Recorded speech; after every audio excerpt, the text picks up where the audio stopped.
Go ahead, everybody, and like I said, drop your questions into the chat.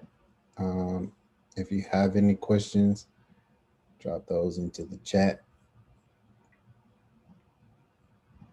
That way we can get those questions answered. Everybody, and like I said, drop your questions into the chat. Um, if you have any questions, drop those into the chat. That way we can get them.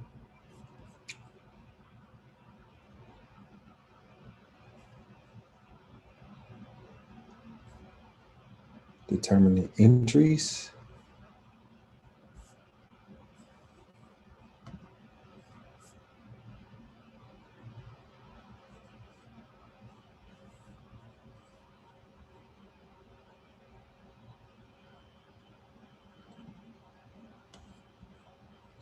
Still having trouble determining entries. Could you be more specific with that, Mabel? Like, are you having trouble determining when you should enter, um, or Yeah, so how so you should I've enter, or what yeah, time? so I've learned, I've picked up how to mark up. I'm getting that part. I'm just trying to figure out when, how to determine when I should, jump in, whether it's a buy or sell, how to figure that out when it comes to using the fib levels. That's Using kind the of still field level. confusing. You're trying to enter based off of what the fields tell you to do. Well, using that as one of the confirmations, yes, I want to kind of learn everything, So I've been on a few of the calls and I've learned, how to find like my daily zones, my 4 hour zones. So I've got that already. But Mhm. then when I want to put the fib levels, I get confused because I don't know, if I'm using that as a way of entering a trade, where I should take it from. You know what I mean? I don't know if that makes sense. Yeah, yeah, makes sense. Makes perfect sense. Makes perfect sense. Okay. All right. So we'll start there. Anybody else have questions? Please make sure to drop them into the chat. Make sure to drop them into the chat.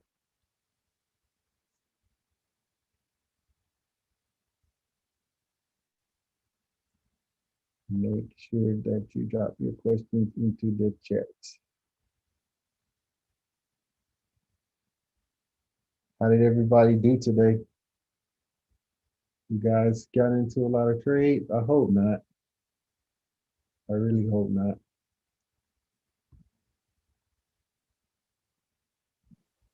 Why do you hope not? Because today the market was closed. Oh, well, I know I didn't get any, but I was just wondering why you're saying I hope not. Cause I did. I don't want y'all to Huh? trade, when it's not like a reason to trade, Right. just low volatility, No. volume, just sideways, up and down, nothing for real.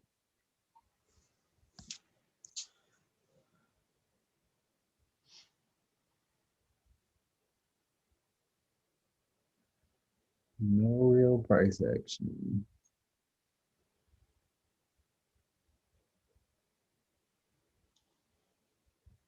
The market was moving so slow last night.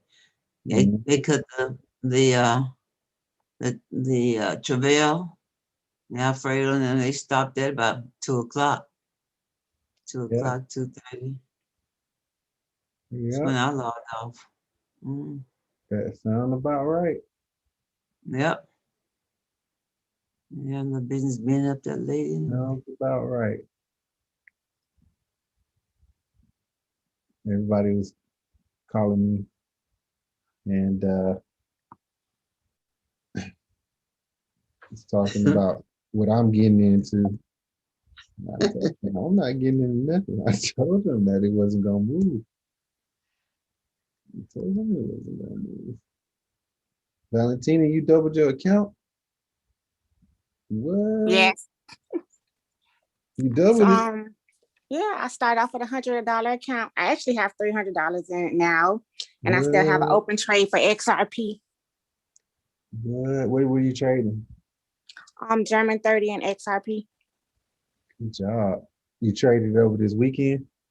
I traded German 30 last night, based off of Kim markup, but every time it went to TP1 and went back up, so I just kept on trading from TP1 back to entry. Okay, okay. Good job. How did you do on the XRP? XRP, I'm doing really well. I'm in profit right now, about $60. You in I'm in a sale. buy? No, I'm in a sale. Okay. Okay. This one of your trade ideas, or this something you got from somebody? No, I marked up the chart myself. That's what I'm talking about. That's what I'm talking about. That's great. That is what I'm talking about. I like XRP. I was trading them this weekend a little bit. It was trading really good. I actually caught it from here down to probably around here somewhere. But it was trading really good though. You're in this cell right here, right? From here? Yes. Mm-hmm. You got in down here? I got in at, what was my entry? Let's see.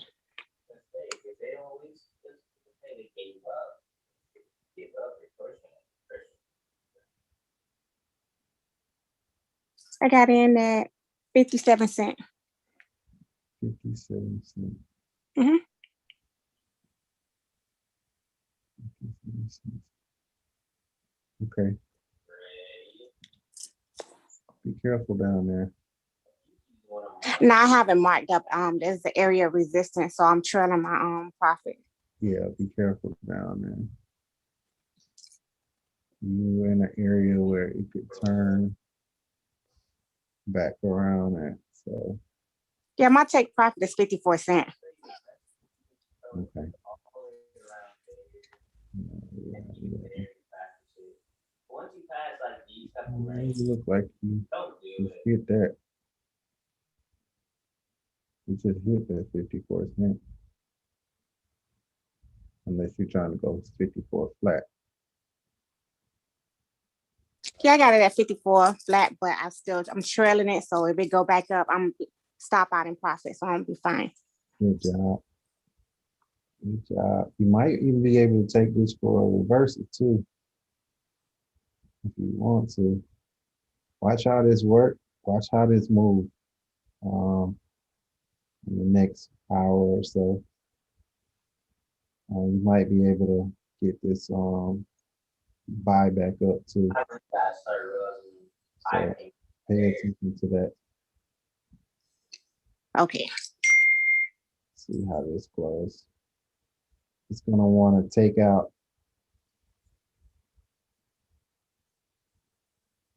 Look, people are starting to throw legs. You might want to take out this, touch this wick again, like it did on these two candles. Hey, Corey. You might want to you might get a nice setup for the buy on this. So keep an eye on that too. Okay. Just everybody, like I said, make sure you put your questions in the chat. Make sure you put your questions in the chat. So far, only got 3.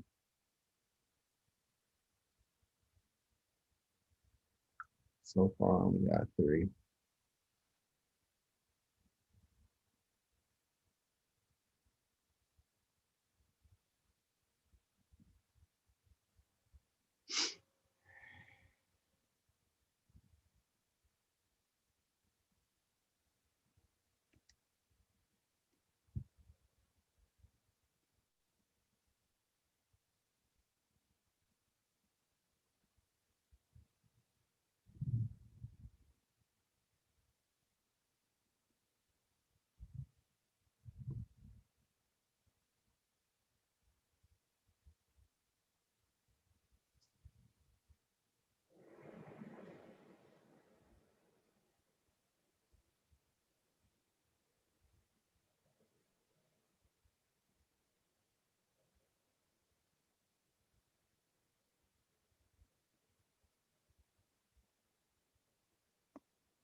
Elon Musk makes a coin real.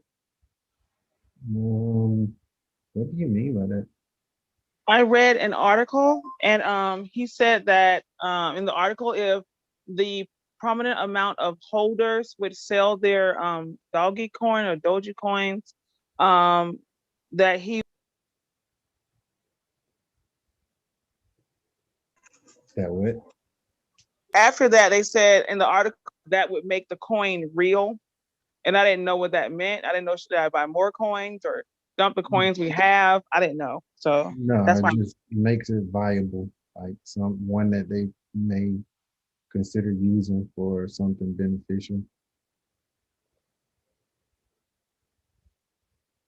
Can you say that again? I'm sorry. Just meaning that it may be a coin that's actually used for something other than, like, just make it a mainstream coin, basically. So should I buy more coins? Um, I don't, I don't see why not. I mean, the cryptos are going, right now, and they're moving up, and not really a lot of room. They're coming out. Most of them are coming at the all-time high. Okay, thank you. Yeah. Yeah. So yeah, guys, just gonna go ahead and get started.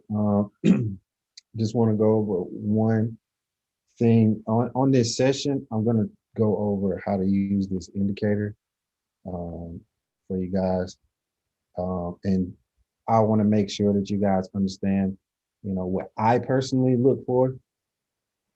I won't go into deep details, but it will cover some entry confirmations that I think that you guys can use to if you study it, if you back test it, I think you guys will be able to understand and use this too. So when you guys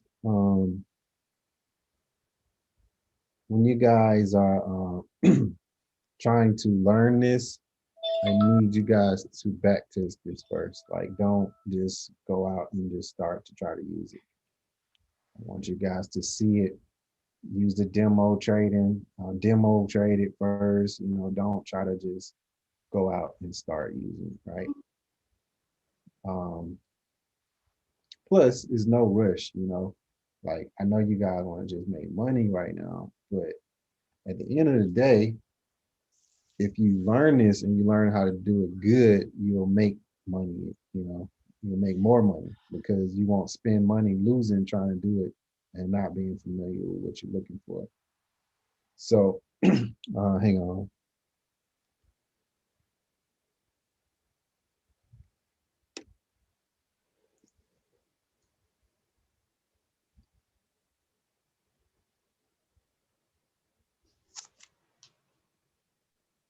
Okay. All right. So let's get the questions out of the way first. Still having troubles with entries. If you're trading a break and retest, again, I'll go over it really quick, but the best thing and best advice I can give you regarding the entries is a video that I've already done. Mabel. So Mabel, underneath trading resources. Okay.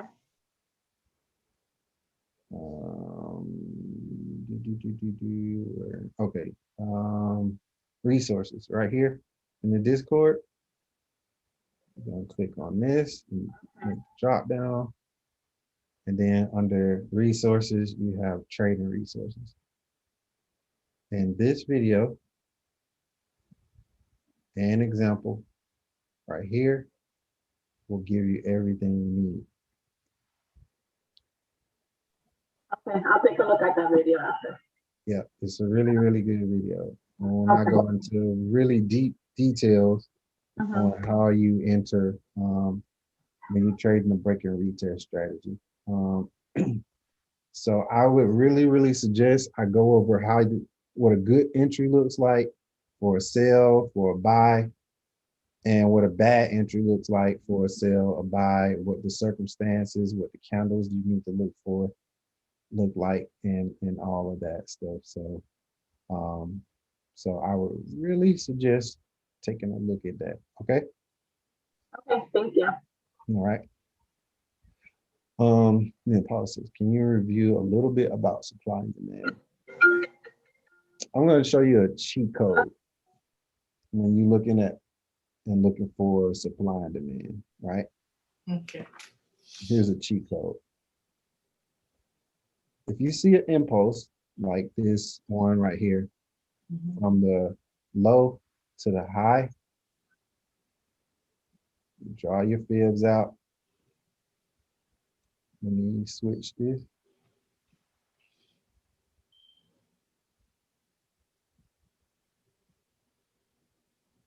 Here is a little cheat code. You go in your fibs and add this level, 0.125 and 0.886. If you add those levels, right, that's going to give you a rough estimate where your supply and demand is for your move, right? This area from 0 to 12.5, this is going to cover your demand. This is where there are this is where our buyers are seated, right? This area between 100 and 886, this is where you have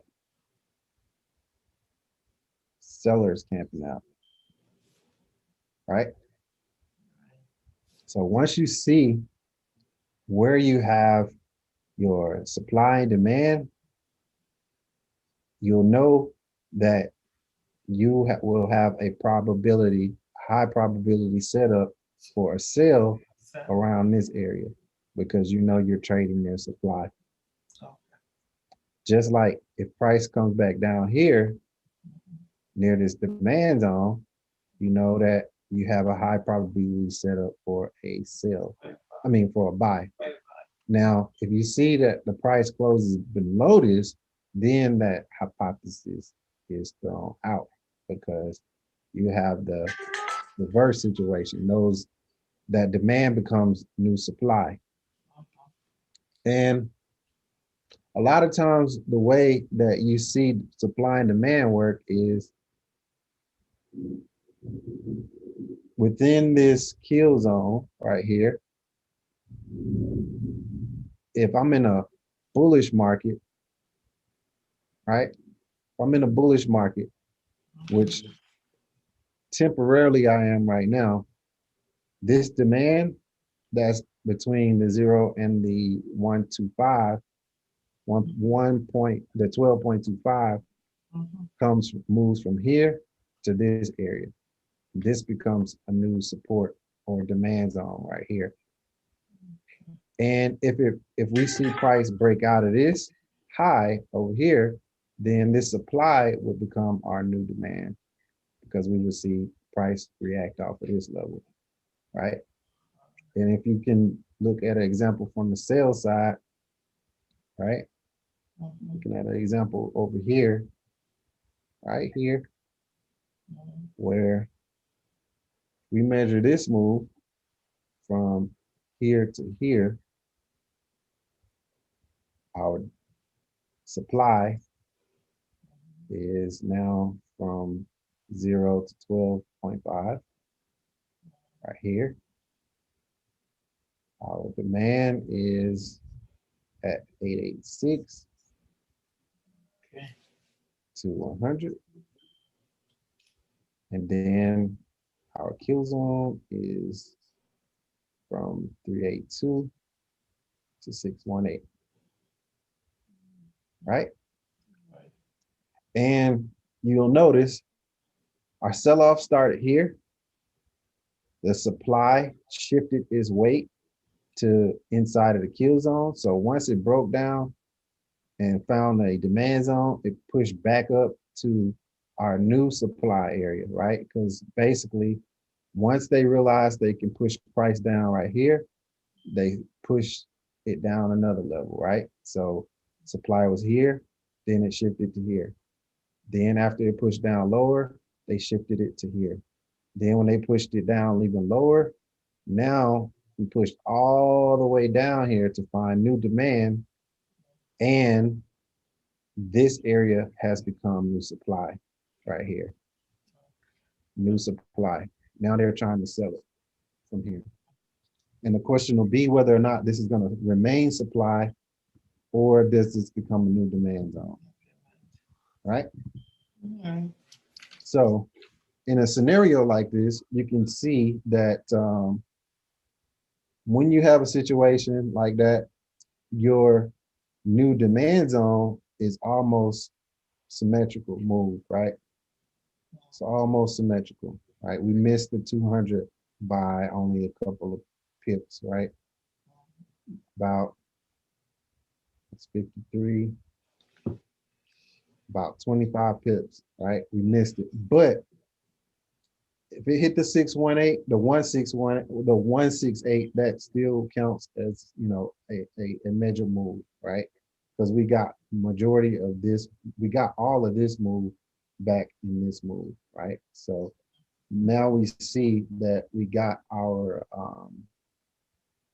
demands. We see why we got our demands on at this point right here, because if we measured it and we were looking for targets from taking the sell from this point, we would want to see that the price came down to 127, 138, 150, or at least, or the 168, at least those levels, right? And we know if it comes down to that point, we should get a move almost equivalent of that for a retracement, and we did. So when you're using your fibs, I don't know if you're using the fibs to draw out your, hold on. I don't know if you're using the fibs to draw out your zones. I think that somebody mentioned using the fibs for the whatnot, or for entries. But if I'm using the fibs for entries, right, I want to see on the higher time frame, preferably the 4-hour or the daily, and I'll go as low as the 1-hour. I want to see what the direction of the move is, right? And if I see that, you know, I got to sell off here, I'm going to measure this move first. So let me clear this off so we can start from scratch. So I'll use this move that we're in right now. So if I'm looking to take a trade and I want to use fibs, right? This is the move that I'm going to measure right here on the 4-hour, right? And I'm going to understand that this is where we've sold from, and we rejected this area. Again, that's supply, right? I also know that this is kill zone. This is a potential reversal area, right? Because I know that the demand was here and it shifted into this range, right? Which from this high to this higher low, we already almost touched it, right? So a lot of times when you see that, it's typically going to dig deeper into this. So we would get at least a 618, 50%, or 382 retracement. So now go to the lower time frame. Let's go to the 1-hour. What do we have going on? So, okay. In a situation like this, you have a move inside of the move, right? Where this is the higher time frame move, this is a lower time frame move. So if we wanted to, we could take these fibs off and draw them from here to the high, right? On this short-term move, we already pulled back down to roughly around 382 retracement on the fib, right? We've gone from this high, from this higher low to this higher high, back down to this lower low. Now, when we got a situation like this, we want to see whether price is going to react to the higher time frame move or the lower time frame move. And in order to find that out, we're going to need to watch and get candlestick confirmation, right? So if I start to see that once I get everything zoned out, we don't need this anymore. Because we know we're in their supply, right? So in a situation like this, now I know, all right, if I zone this out, got my highs over here, got my lows over here, right? I pretty much got myself zoned out, right? So now I know that if price breaks this level for sell or level for buy. But because we're near supply, what does my initial what should my initial instinct tell me?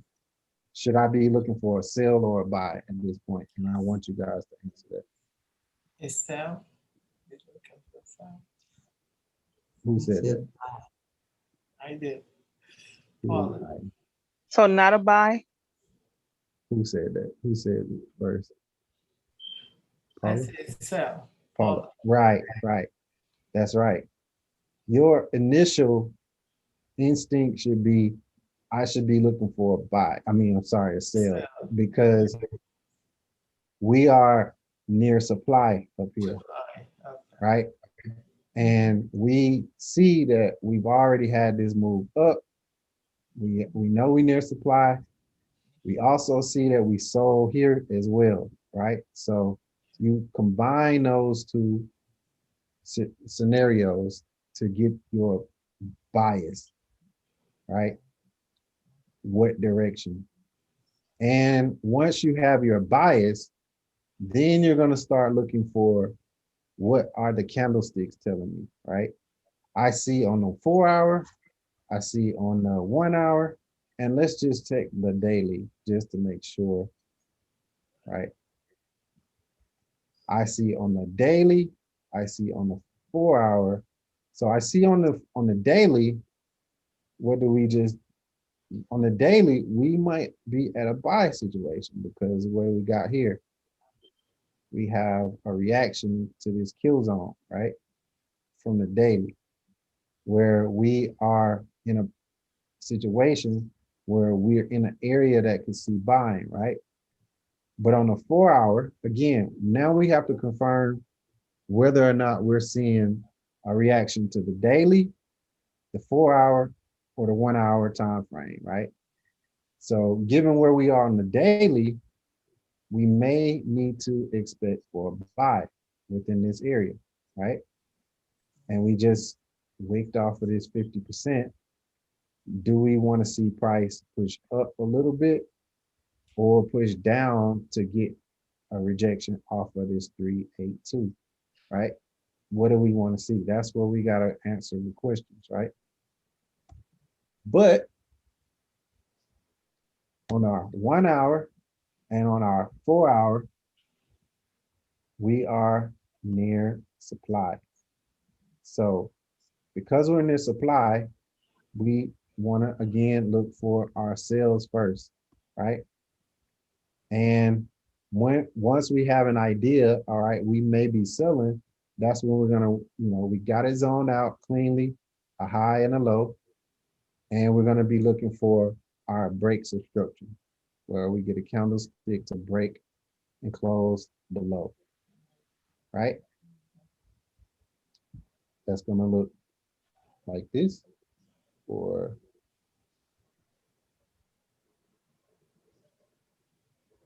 the sale. Clean example would look like this.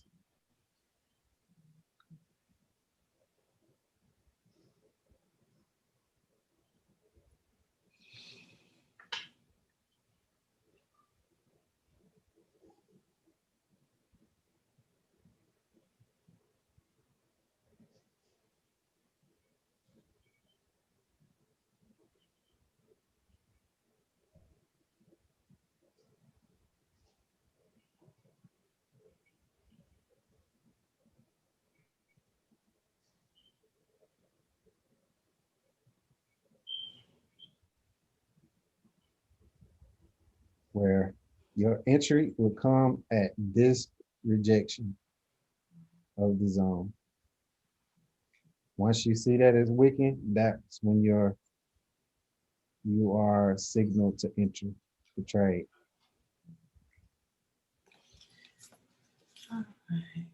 right here at this point. And it would be the opposite situation for a buy. You would want to see. Hey, the price. Corey. Yep. Ask a question about that Sure. wick candle. Does it have to be green or red, or it doesn't matter? It doesn't matter. Doesn't You matter. don't want to Okay. see, you want to see preferably a, the color of the candle, that the direction you want to go. But sometimes you may get a little, you may get a candle that push up just a little bit further, or you may see a candle that does something a little odd and you still get the move, but it just looks a little different, right? But this is primarily what you would want to see your candlesticks do, right? And what happens a lot of times is you don't actually get it on the following candle, right? So sometimes you have to wait, right? You have to wait sometimes, because sometimes the first candle will break and close above, and then the next candle will come back and close back into the zone. That's why it's important for you to not just jump in the trade and actually wait for the candle to close, because you may need to, you may see this candle break and close above, and then this candle might push down a little lower into the zone, right? And in a situation like that, that's usually a situation when I would recommend to people that I teach to use buy and sell stops, right?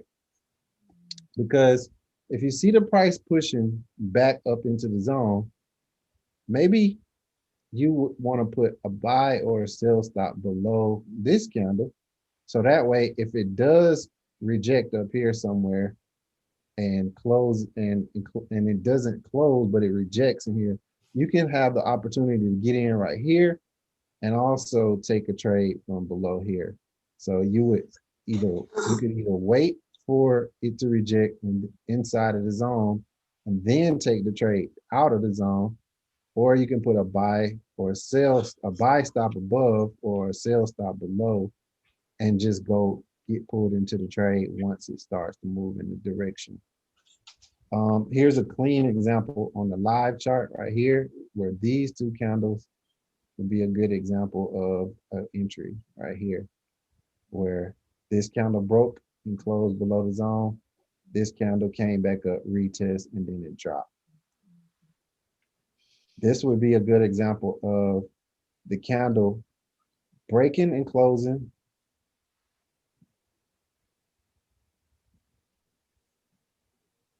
Right here, it broke and closed below.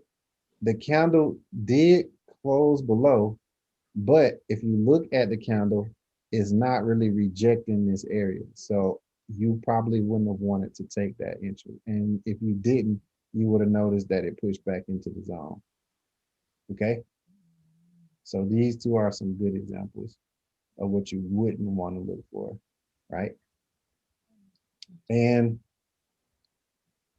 some other things that I look for, because I use this higher high, higher low indicator, which if you're looking for this, higher high, higher low, live, right?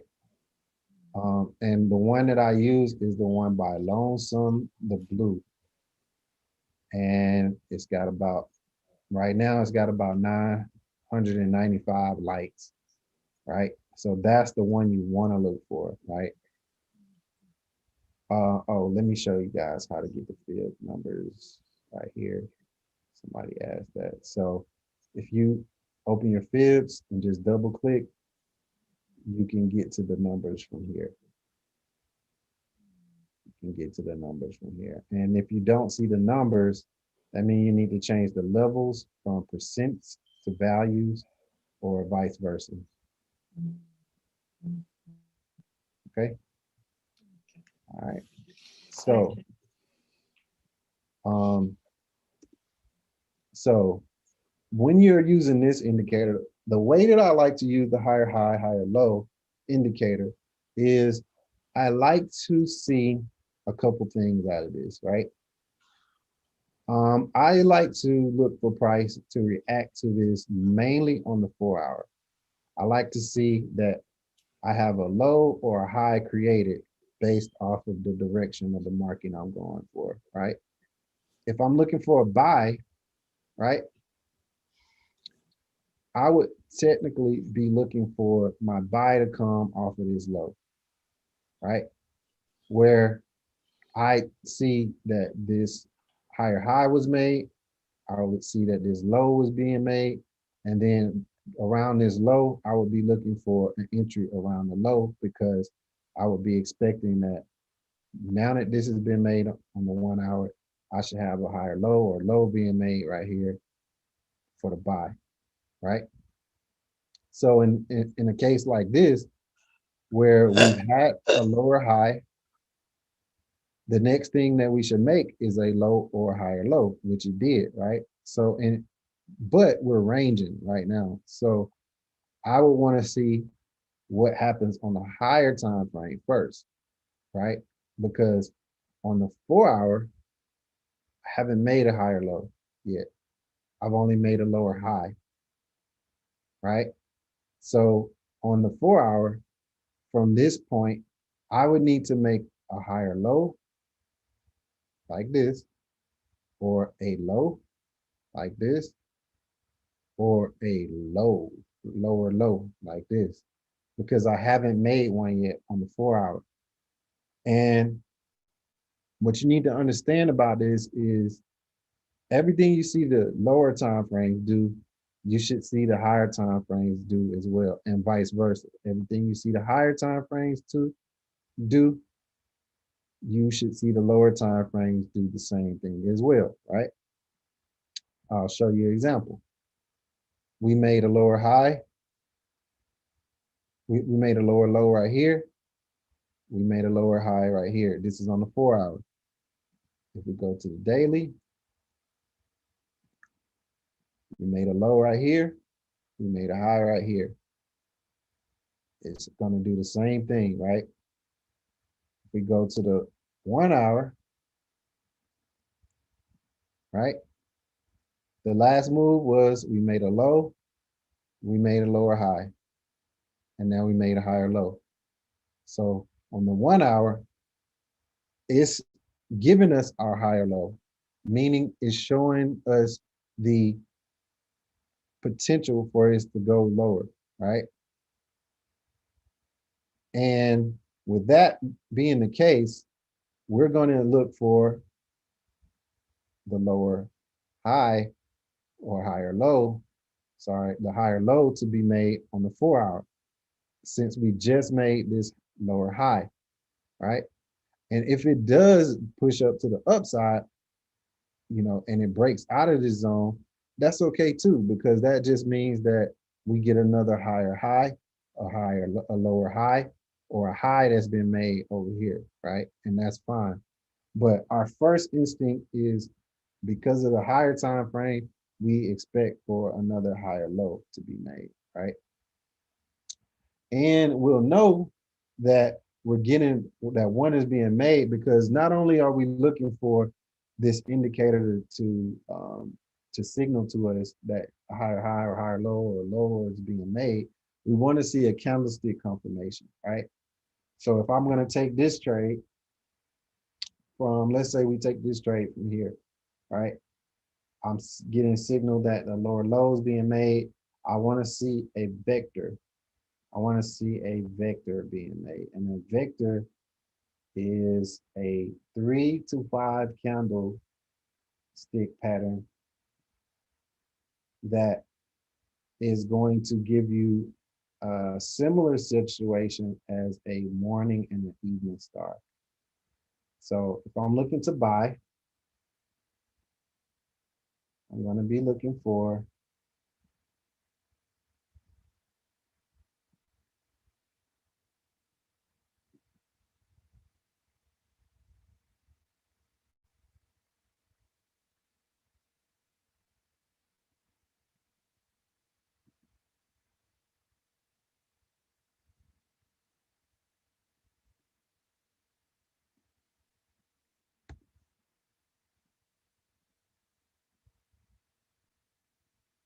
what am I going to be looking for? I'm going to be looking for candlestick patterns that look similar to this.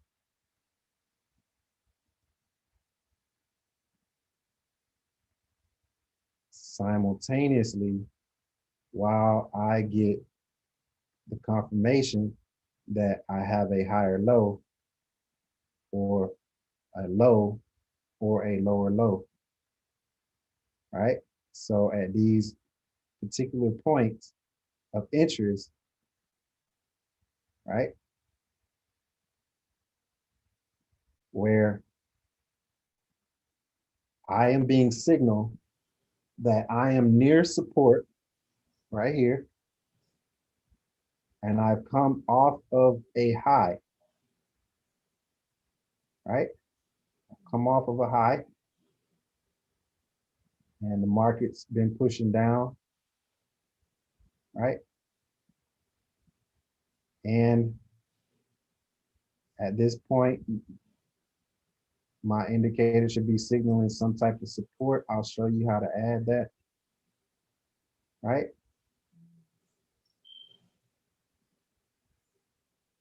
Make it a little bigger.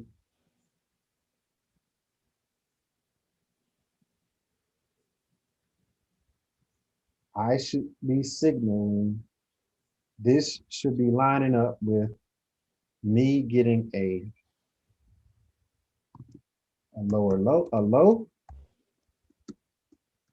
a lower low, or a higher low from this point.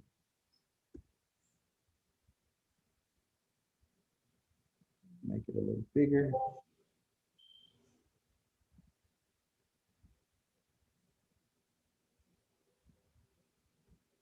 So at this point of me being near a major resistance area, I should be seeing that I get one of these signals.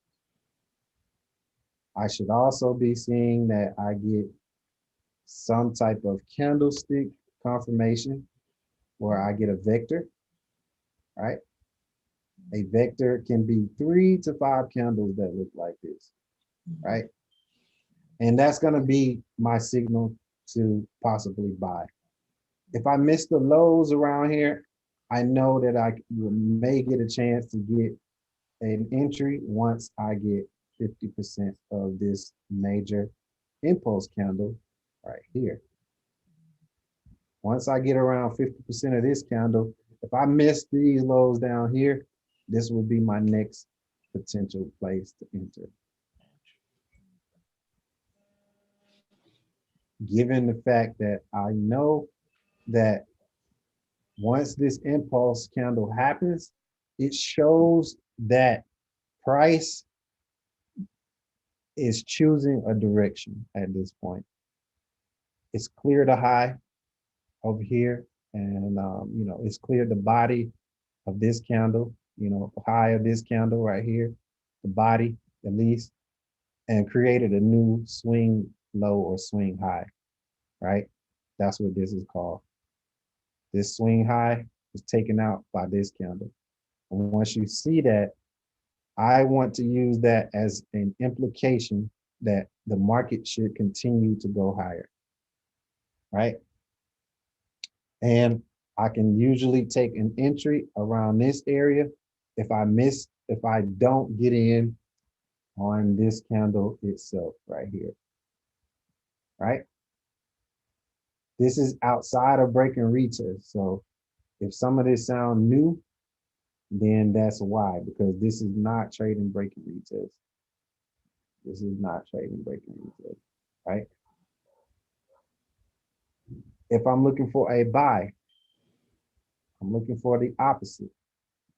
I'm looking for a significant price swing for price to be pushing up near resistance, right? And near resistance, I would like to see that I have also have similar characteristics, right? Let me clean that up a little bit. I want to see similar characteristics, right? I want to see the opposite of this. I want to see that as a high made or a higher high or a lower high that's being made at this point in conjunction with a vector. And you can just think of a vector as a triangle, right? If you connect the wicks, 1, 2, 3, that's your vector. Sometimes it's not going to be this clean. Most of the time, it's not going to be this clean. So the majority of the time, it's not going to be that clean, right? Right here. It's never going to be that clean, right? And that's okay, right? That's perfectly fine, because we just want to use that as a confirmation, right? So, and from the top side, just to show you a clean, an example that's not clean, maybe our vector looks something like this, where we got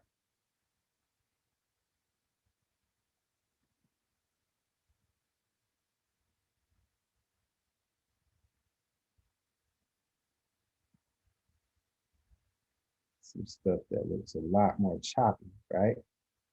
Let me see. Open.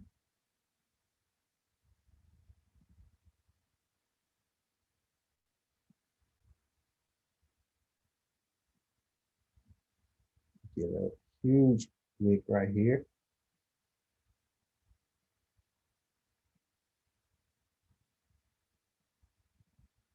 Get another huge wick right here.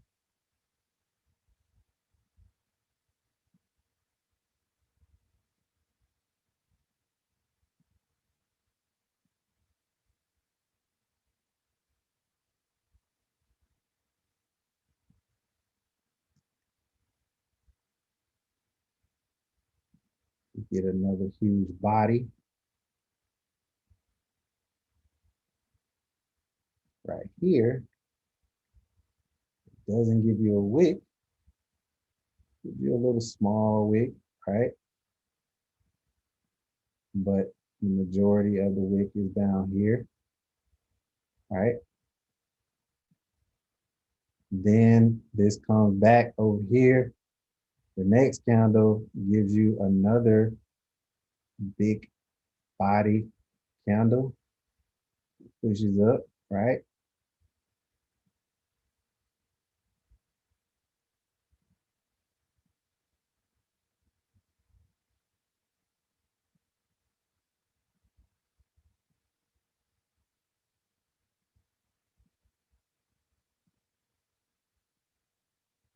Right? It may look a little something like this, right? Then we get our price to drop, right? We finally get our price to drop on this candle.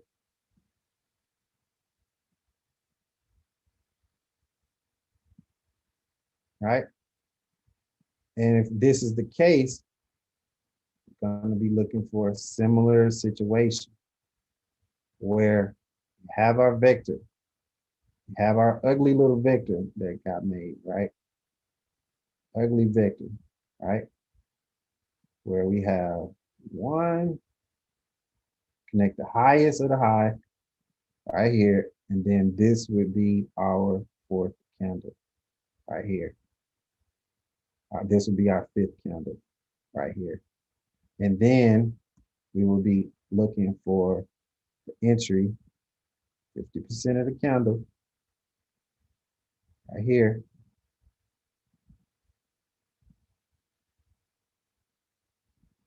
And this candle will open up from this low, push up into the candle. Sometimes this will happen up a little further. We'll be looking to enter in here and take this for the drop.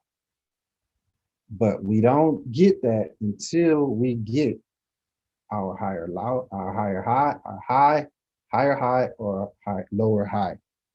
These will be our entry setups, right?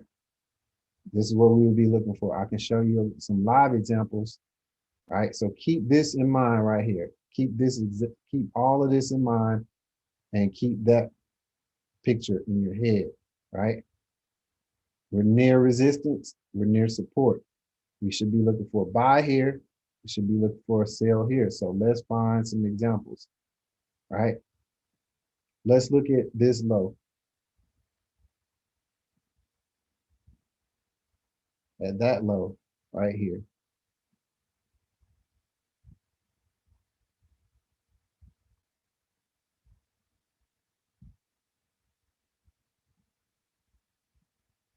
So what do we got right here? And I'm looking for actual responses. So you can turn on your mic. A vector? You got a vector. Do you see the vector? Yes. Do you guys see the vector? Yep. Okay. I'm gonna turn on annotate because I want somebody to draw it out for me on there right now. Let me let you guys, can you guys annotate? Is it possible? Annotate on shared content, yes. Anybody who has the ability to annotate, can you please draw it on the vector that you think you see from right here? Travail, okay. Where do you see the vector? And just connect the wicks. I saw Travail drawing it, I don't know. You still there? Yeah, I drew it, but I deleted it also so somebody else can see it. But Corey, how you doing that? How you go do the animate?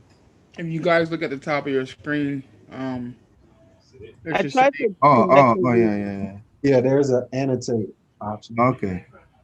I tried to Yeah, right. connect them. Is that right? Let me Ooh, join it there. Neil, that's the vector? No, I'm trying to. Holy pig. That's funny. That's funny. That's a Hold hector. on. That's a hector. That ain't a vector. No, hold on, man, hold on. That's a hector. All right, hold on. All right. Okay. That's cool. That's cool. We get it. All right. All right. So let me clear this off. Let me clear this all off. All right. Let me clear this vector off that Neil drew. Primarily, right? The vector, you take this low. Let me clear it. Hold on. Let me take this off. You're gonna take this low right here. Where am I drawing to? Right here. So it's gonna be this low, and you got a couple options. You can use this low, or you can use this one, right? And remember how I told you it's not gonna be clean all the time, right? It's not gonna always be 3 candles that give you that. Hang on one second, my sister calling. Hey, I'm on the call.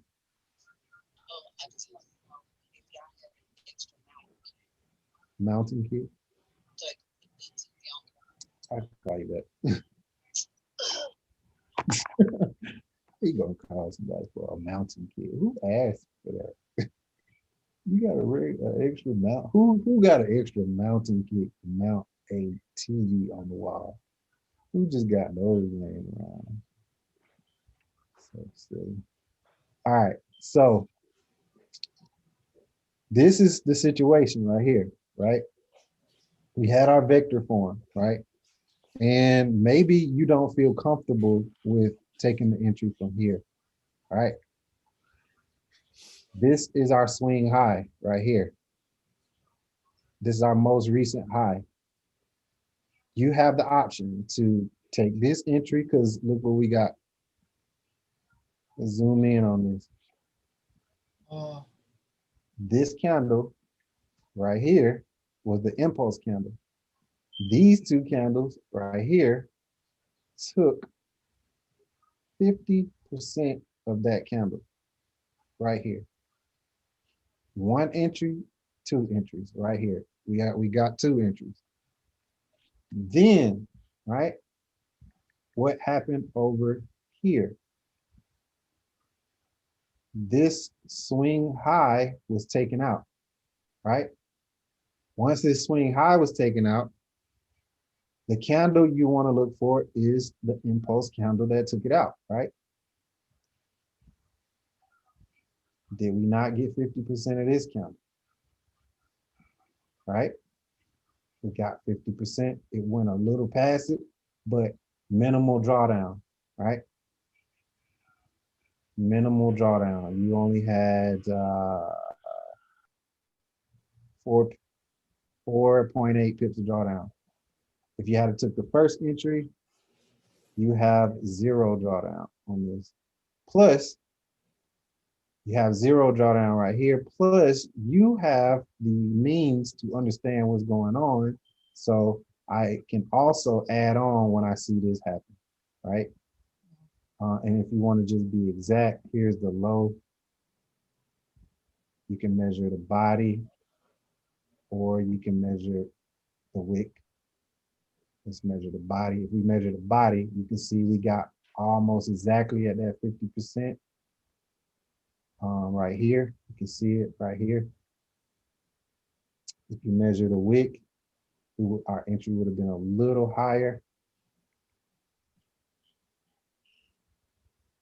Entry would have been a little higher. It would have been about here. Again, that's okay, right? Because still, this would have been only 5 to 6 pips of drawdown, right? For a move that now, look at our move. Delicious, right? Delicious. That looked delicious to me. That looked like snacks. Snacks was right here. Then dinner came all the way up here. And where we at? We still could be in that trade, right? Snacks, dinner, lunch, breakfast, all of that in this one move, right? You hungry, bro? I have not eaten. I have not. That makes sense. I have not eaten. And what do we have right? We know we're in a buying situation. Could you sell right now? You could, but the impulse is driving us to buy. What do we have right here? Another vector. It's an ugly one. Ugly one. But guess what? It happened. Right? Impulse candle right here. Bam. There go your next entry if you wanted to. Right there. 0 drawdown. Corey, how do you determine your profits? Take profits when you use this. When I do this, I determine my take profits because I'm looking for my next high to be made. You can use this also, right? I want to see, I'm going to trade this until the next high is made. Right? Once the high start forming, then you get out. So you'll see these little green dots right here. There was a high right here, right? It was right here, right here, right here, right here, right here, right here, until finally it was made up here. Anywhere in between here, I'm taking a partial. Anywhere in between there, I'm taking a partial. If I still feel like it's going to keep going, I'm just gonna tuck my stop loss underneath the last high. This where the last place that it broke out from, basically right here. I'm gonna tuck it. So when the candles are forming, those dots, you see the dots, or you see it's written high or high or low? If you've broken above a new high, like right here, okay, it cleared this high right here, this swing high. Let me zoom in.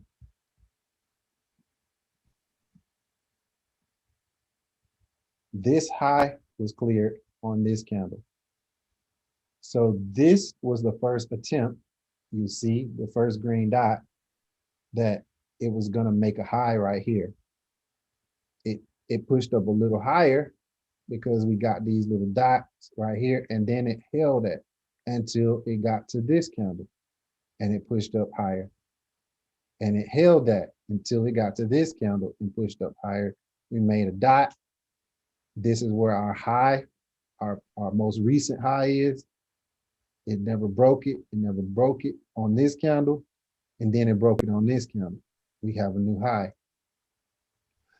The logic for taking profit right here is because we're starting to see exhaustion on this candle, and the small wicks ahead, right?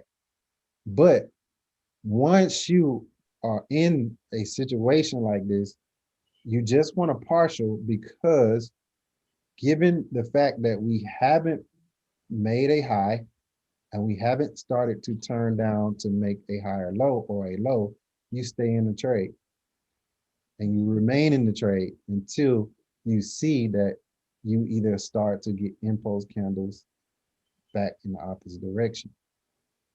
And if you still think this is going to continue, you're going to look for your vector, right? Swing high right here. This set of candles, take that high out, 50% of that candle, entry right here. And you can keep going on this trade. You keep riding it, right? You also have here as another exit signal. What do we have right here?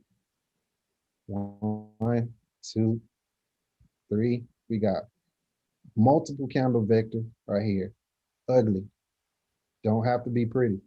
You just got to see it, right? You just got to see it, right? This is another vector right here. This is a sign to exit, right? A sign to exit right here. If you don't exit, you stay in the trade. What's that? Neely? I don't know. I don't know. Oh, I was like, what? Okay, this is a sign to exit, right? If you don't have, the dots, you're gonna click on the indicator. Go to, you can click on the indicator, and you're gonna go to inputs. Then you're gonna put show support / resistance. That's gonna create the levels for you. Okay. All right. We're still in this trade, right? From here. And what's funny is I actually took this trade. I was telling Chin, because he and I were talking about it last Friday or a Friday before, whatever. This was on the 4th, and I took this trade and I got wicked out by mistake. And I'm mad that I got wicked out because, and I didn't even go back to look and see that it made this swing high. So I got wicked out down here by like not even a whole pip. It was like, I think that I got wicked out and it was like I think it dropped 10 pips. My stop loss was at 9.8, right? So I was so mad. I was so mad because I got stopped out off of 0.02 pips or whatever the case is. But anyway, and I didn't even come back to see that it had made this swing high, and I could have got in from there, but that's another story. That's cool, right? So now, if we keep moving forward, we got our vector over here. Why doesn't this count as a vector, right? Why doesn't this count as a vector? Right here. Isn't that a third candle there? Exactly. Exactly. But I want to show you that though, because guess what? Some people would say this is a vector right here, right? So if you did take this, right? If you did take this, you just getting on, Barbara? Because I thought I explained it. You just got on, Barbara?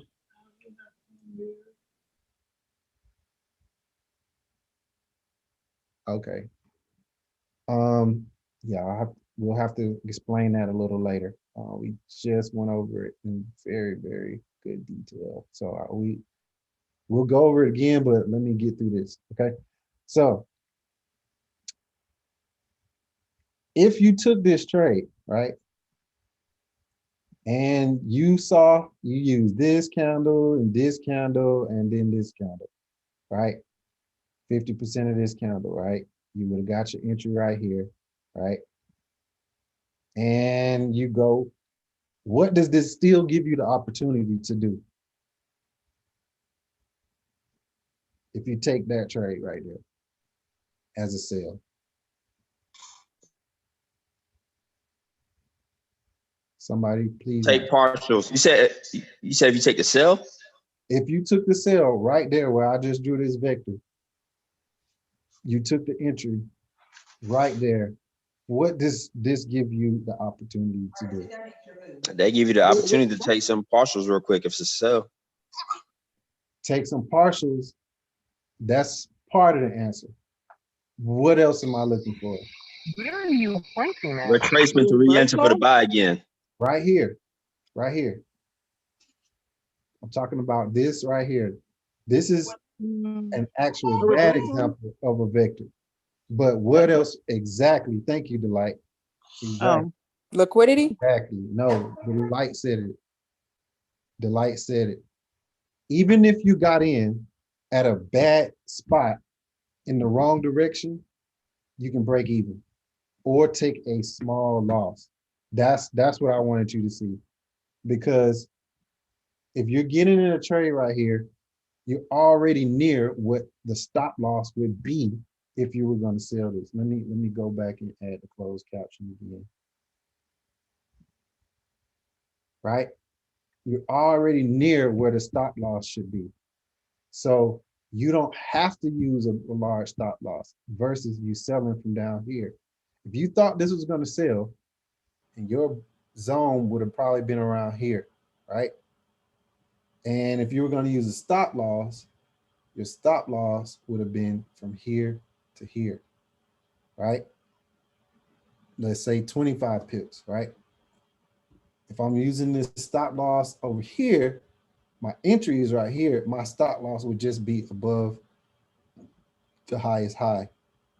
That's 10 pips less than on the stop loss. That don't sound like a lot, but imagine trading US 30 or SPX like that, right? And now, you trading with a smaller stop loss means that you don't have to be in that much drawdown on a trade like SPX or US 30, right? Because I don't like drawdown. I don't like drawdown. I hate drawdown. And I always feel like, when we're in drawdown, I mean, of course, there's times when you just can't do nothing about it. You read everything right, everything lined up properly, but the market still takes and goes in whatever direction you want it to, or it wants to. But overall, the majority of your trades, if you are patient, you shouldn't be in that much drawdown, right? So this is a good example of even using this and getting in on the wrong direction. You could have been trying to sell right here, right? When you saw the vector that was made right here, 50% of the candle gave you this trade right here. And then you would have had an opportunity to close out or at least break even right here. Close out in a little profit or break even or take a small loss right here, right? Three great options that all involve you not taking a big loss or blowing up your account, or even if you over leverage, you know, you have the opportunity to get out of the trade without taking a big loss, even if you did over leverage, but I don't recommend it.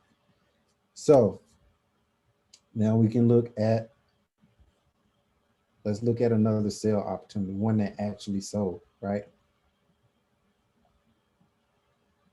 We made a high right here. We took out this high, right? We have 1, 2, 3, 4, 5. 5 candle vector. Beautiful, right? Beautiful little vector, right? Right here, right? And we know we should probably be looking for sales because what's the market already doing? It's already coming down. We're getting lower high. We got a higher high, lower high, lower high, lower high, a high, right? And we got another vector. We just came off of a higher low and we made a high with a vector. Impulse candle takes us down. Bam. Sniper. Bullseye. That's your entry right here. That's 50% of this candle. If you don't believe me,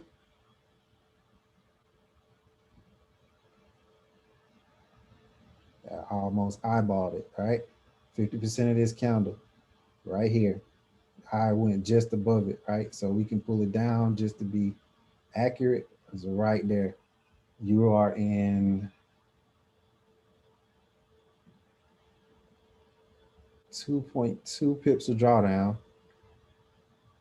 Hitting this target is 21 pips. If you hold it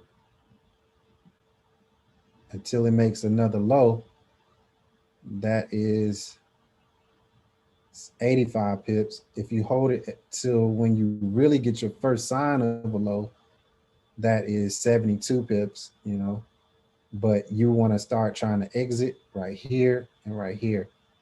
Your first area where you would probably take a partial would have been right here, near this low, then right here, and then right here. That's your trade setup. So in this case, you would have been looking at a trade that gave you a, at the end of the trade,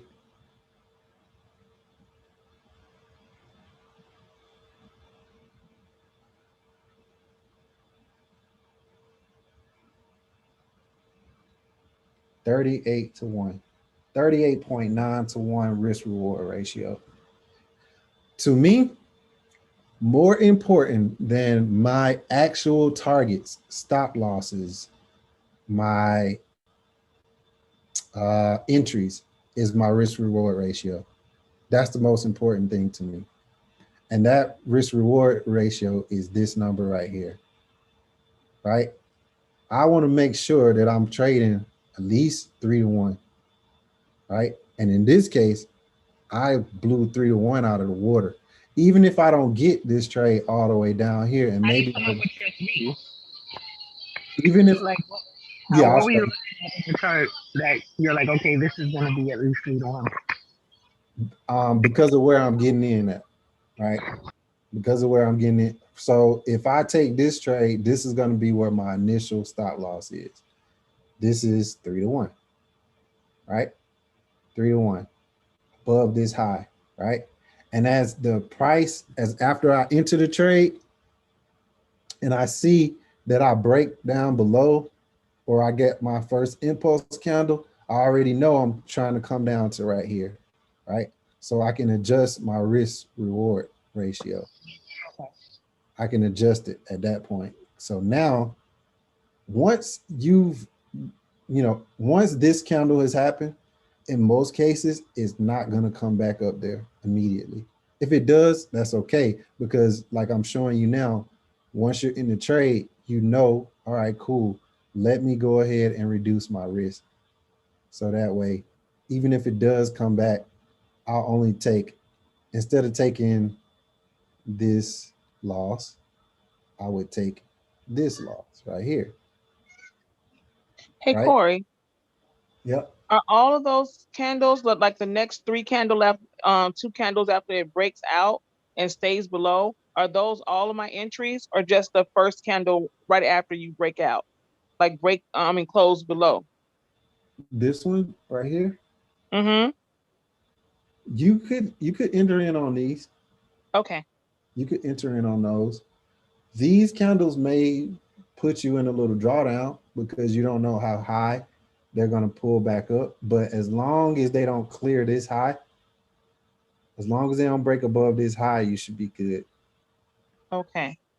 Right. And you're not going to do this every time, right? This is not going to always be the setup. You're going to want to use this setup if you're in a bearish market, right? If you're in a bearish market. Let's look at, let me show you what I mean by that, right?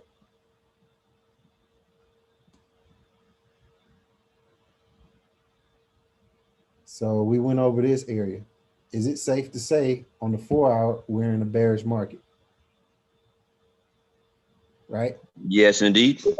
Mm-hmm. All right. What about on the 1 hour? If I go over here and we looking to take this trade, it's safe to say we're in a bearish market, right? I think so. Okay. All right. Now, what is this? It's a high. It's a high. Mm-hmm. But what is this though? It looks like a major resistance. It's Exactly. resistance. Exactly. Major resistance area. We know that because 1 high, 2 high, lower high, lower high, lower high. All we getting is a bunch of rejection right there. So this looks to be solid, right? This is solid. We kind of see that this is where there is a high probability that this is going to sell off here at some point, right? So if I'm here, I see my vector. Even if I didn't get it in right there, like, right, say for instance, over here, I tried to get it. Would I have been wrong to take this sell? No, because there's a vector right here, right? And there's a vector and what else? 50% entry over here, bam, right there, entry, drop down. Do I get some profit? Yes. Do I get to close out my trade in profit? Yes. Do I get to close out my trade at break even? Yes. Do I get to take a small loss if I don't close out my trade? Yes. Check 1, check 2, check 3. That's a good trade, right? All right. I see the same thing happen again over here. I see my vector. It's at a high. It's near resistance. 1, 2, 3. Check, check, check. I see my impulse candle to the downside. Check. I see my retracement back up to 50% of the candle. Check. I see my entry. I take my trade. Bam. Does it ever come back below the high, above the high? No. I can adjust my stop loss now. And as I adjust my stop loss, I increase my what? My risk reward ratio. The most important number right there. My first partial is around this low. My next partial is whenever I start to see that I get a higher low being made, which would have been at these dots that are around here. these dots around here. I take another partial there. And then I just leave in whatever I feel like I want to leave in. So maybe I get this, or maybe I can get all the way down here and this turn into a swing trade where even if I got a 0.01, this is $8.59 on using the lowest lot, right? If I got $1 in, that's still $85, right? If I got $2 in, that's double, you know? So now you're looking at, I just took this trade with minimal drawdown with high risk reward ratio right here. My drawdown would have been 2.2 pips. And depending on your account size, you know, you would have made a nice penny on this trade, right? Same thing. Wouldn't your stop loss been above that high? Would have been above the high. So would you use that to determine your lot size? My lot size determination would be based off of my account. Not your stop loss? No. Like not how much you're gonna lose?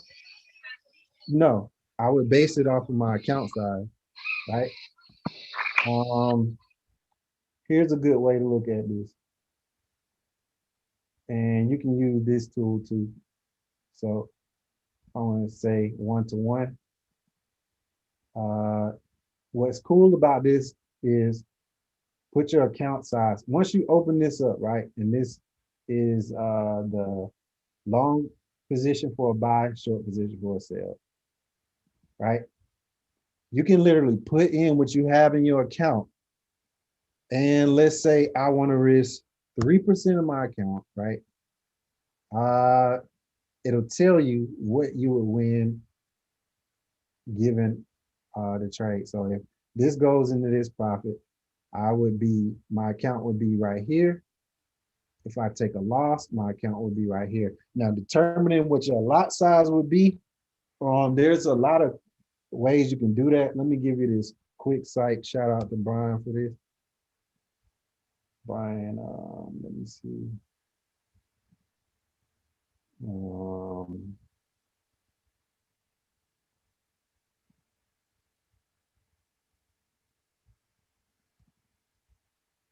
Shout out to Brian. Is that setup running off of one laptop? That was in the picture?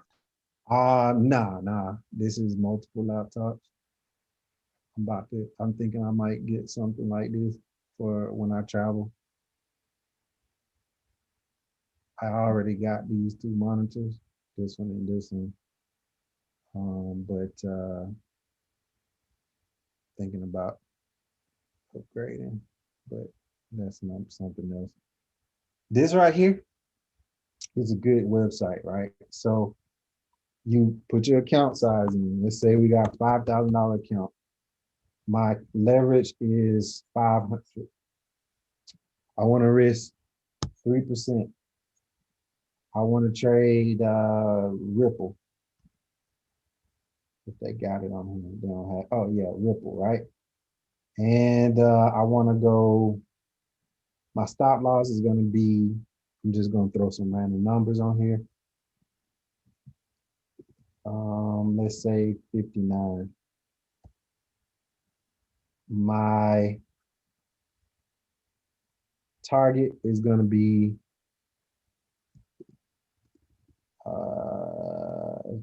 45, right? And I'm going to sell, right? If I want to have, my risk to only be out, the max I want to risk is $150, right? And I want to know what lot size I should use, right? So we're going to go, after we get all that information in, calculate position. So I should use a 0.47 for my lot. 0.47. That will tell me, right? If I lose this trade, I will lose $150. If I win this trade, I'll win $519 if it hit my target using this lot size. My risk is 3.4. Where's the last? This is my position size right here. This is my risk reward for that trade. It's 3 to 1, 3.5 to 1. My leverage, I would only been using a 0.5% leverage, 0.53. Margin use is 0.11. And you can see what it says, incredible risk to reward, though ensure that this setup is optimal, as you will often face a much lower win rate with these targets. Basically implying that this is a very, very large target to be reaching for. But that's okay, because, you know, that's okay. Because we're not going to leave the whole trade in the whole way. We're going to partial along the way, right? So that's what you want to look for. Let me send you this.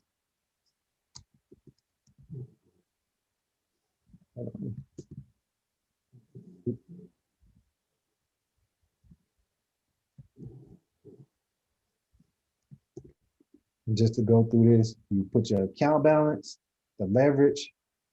If you got Hugo's Way, COP Forex is 500 to 1, FX Choice is 200 to 1. I think Osprey is 500 to 1. Then you're going to put on the percent that you want to risk. You want to risk between 3 to 5, and that's going to pump out your risk amount in dollars. Then you're going to choose the asset class, what you're going to trade. If you're trading, let's say you're trading indices, right? There's your indices, SPX, right? I want to risk 4% on a $150 account, right? All right, let's see, 4%, right? $6. That's $6, right? And I'm going to short. My price right now is 54. If I'm going to short, let's say I want to use a 60 pip stop loss. So that's going to be 39.60. Let's say it's 39.62. Right? I want to target 39.25. Right? Let's make that a little modest. 39.30.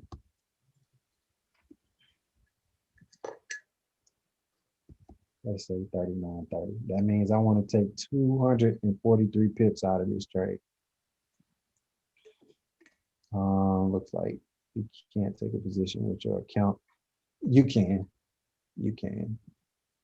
I don't know why they calculate. You can't.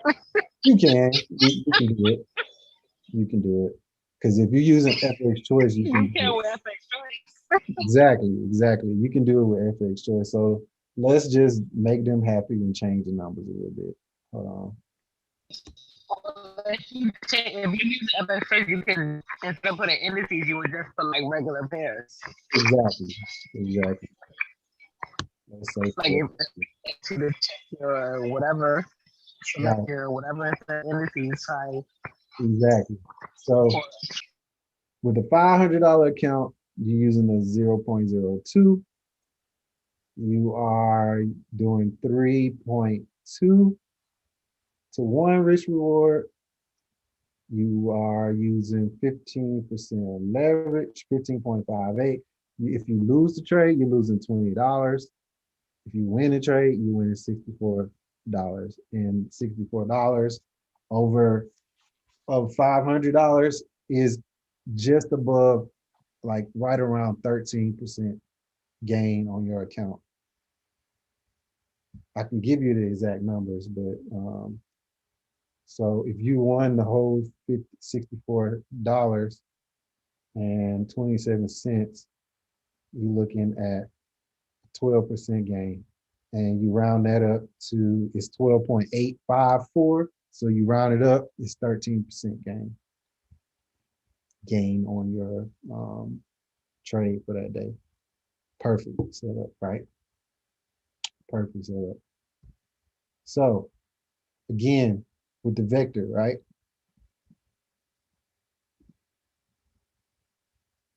You want to see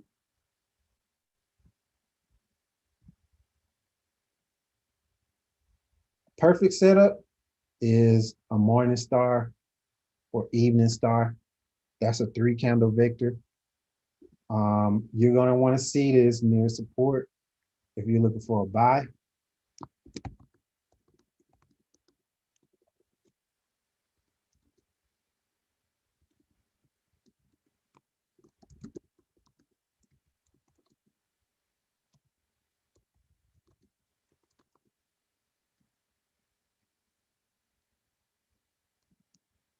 Looking for a buy,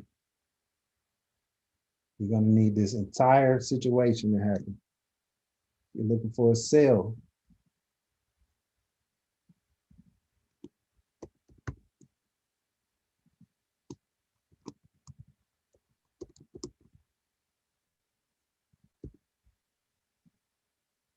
You're going to look for the same thing.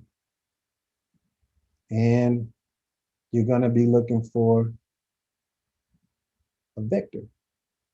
Vectors. That's 3 candles, 3 or more candles, between 3 to 5 candles, where you get a, if you're looking for a buy, you want to see a low, a lower low, a higher low made by the candles. This can be the body of the candles.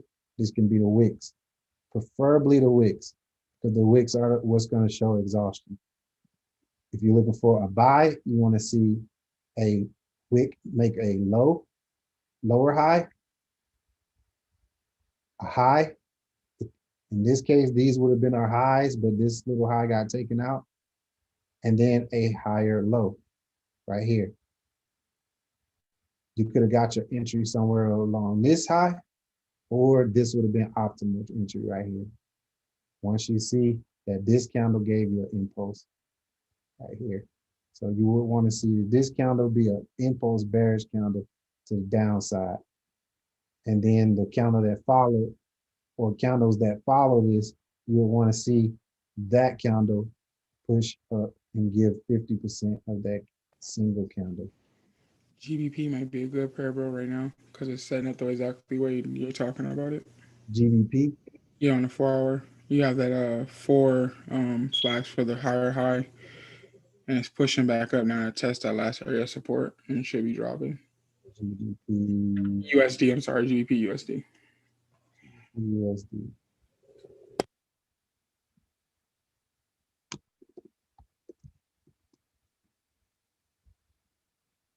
Let me say GBP USD. All right. So what do we got to do first? What's going on the daily?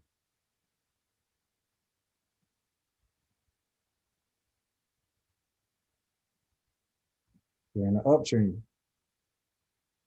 On the daily.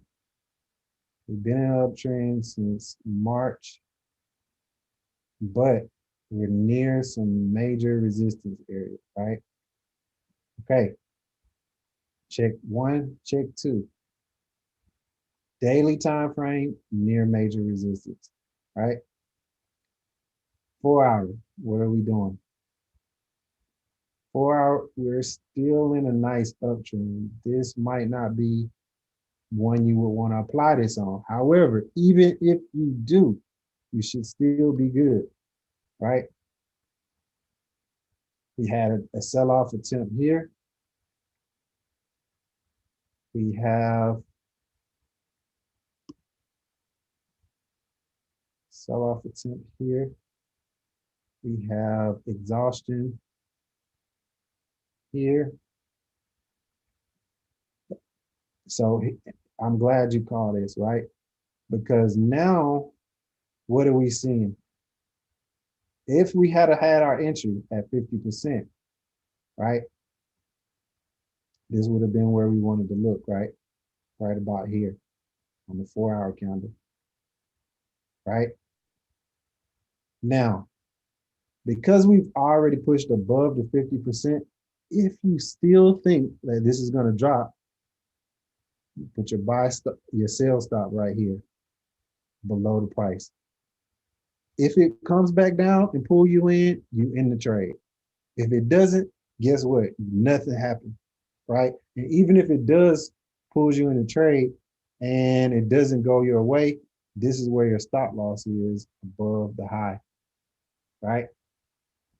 And if you do that, stop loss is 11 pips, right? Corey, can you please repeat that part? So we will be looking for our vector right here, right? Let's say we use this, got our high, and then we're going to use this as our vector right here. We got our impulse candle to the downside, and this area right here is 50%. But the next candle pushes above that candle. It pushes above the 50%, right? That's okay, because this means that we don't enter this trade off this right now. Because if it's going to continue, then guess what? It's going to break above this high. We trade a break and retest.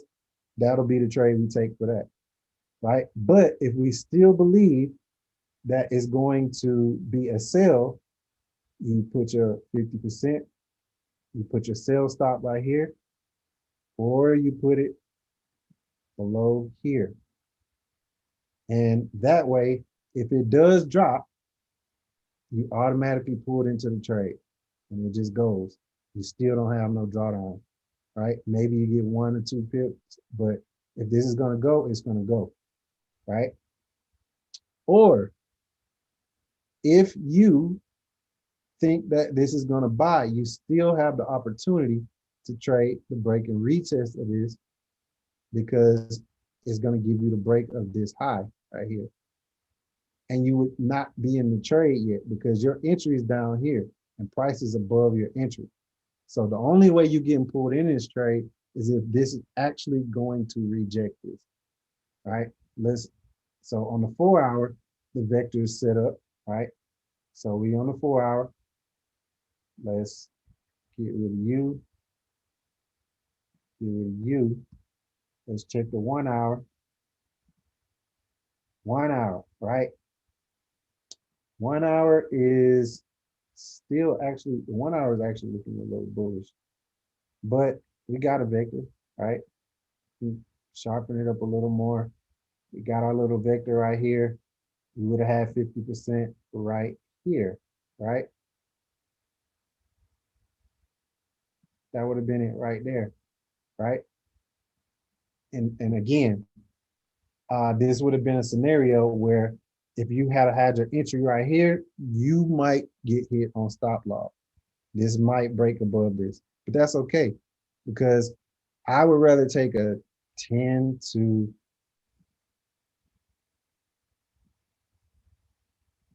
I would rather take a 10 pip loss if my trade was looking to gain 50 pips, right?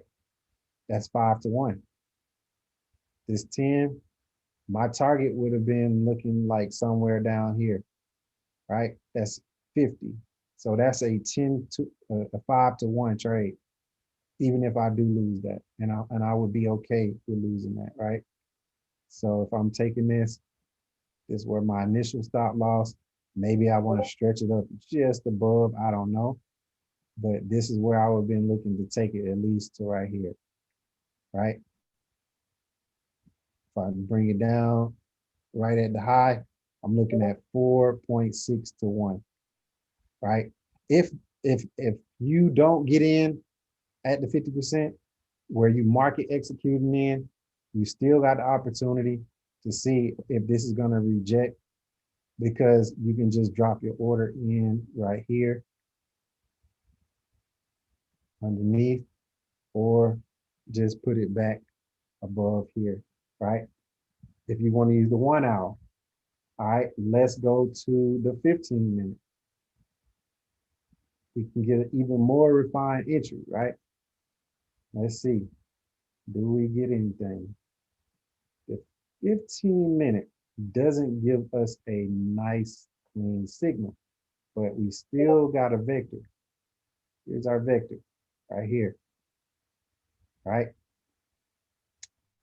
There's some other things I would do too to take an entry on this as well, but I won't go over that, but I'll just make it simple and say I would just use this candle right here. So I'll put my entry right here instead if I'm looking at this. There's another reason why I would do this, but I won't go into that, but just know I would use this one. And maybe I get an entry from here, right? But guess what this does? Now look at my risk reward. So if this goes wrong, I know that this goes wrong quick. And even if it doesn't go wrong quick, all right, I still want to do 5 to 1. So let me just do 10 pips. All right, let's just do 10 pips on the safe side, right?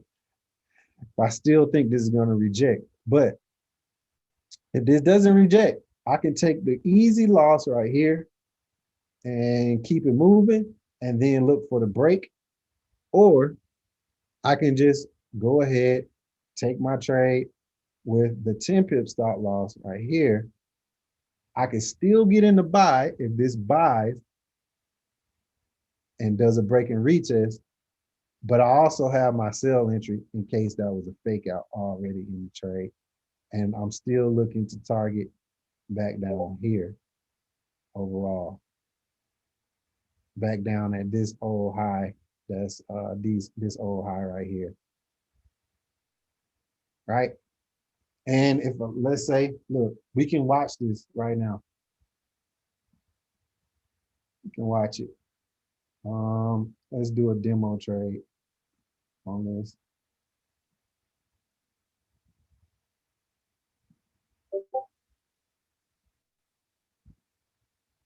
Let's do a demo trade.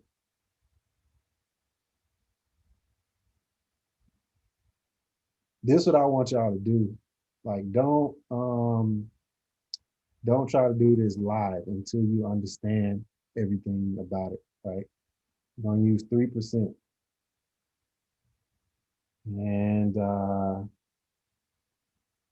it's gonna be our entry, it's gonna be our stop loss, it's gonna be right here.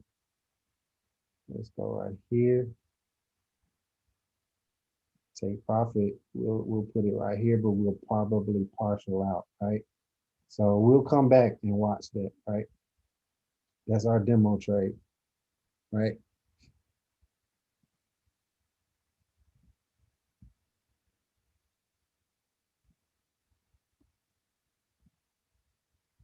We'll go back to Euro USD and we won't even look at that, right? We'll just let that play out, right? And just to reiterate, right? We go through our checks, right? There's some other things that I would look for too. You know, that involved that 415 strategy, which I've already talked to you guys about before. But you know, that's just something on a later day that you can watch.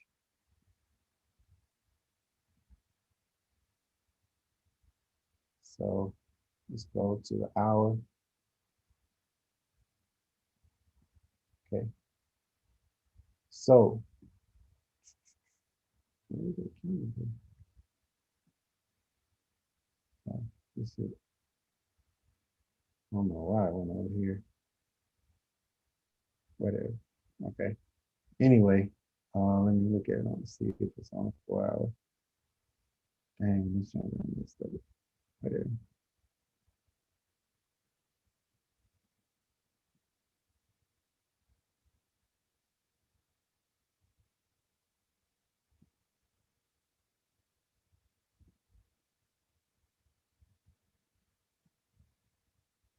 It was looking good too. And it just got messed up. So whatever.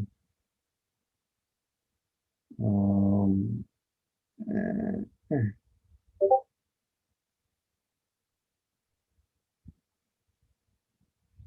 let's just copy you.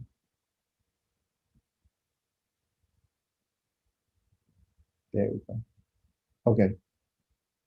So this is what you're looking for right here. Right here. You need to screenshot this. You can. Matter of fact, here you go.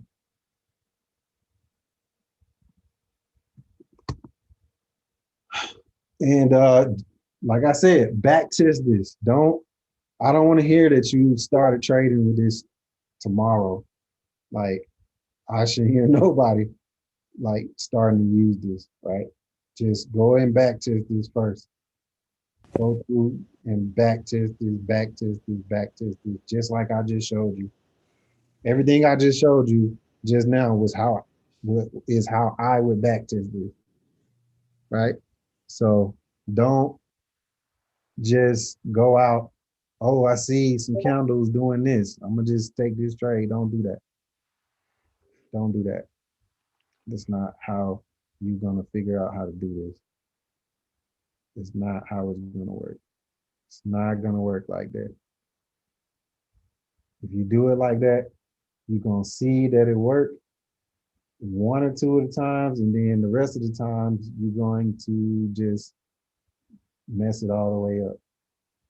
And then you're gonna get in, you're gonna be getting in at a buy, thinking that you're supposed to be buying, but you didn't look at the higher time frames. You only looked at the 15 minute.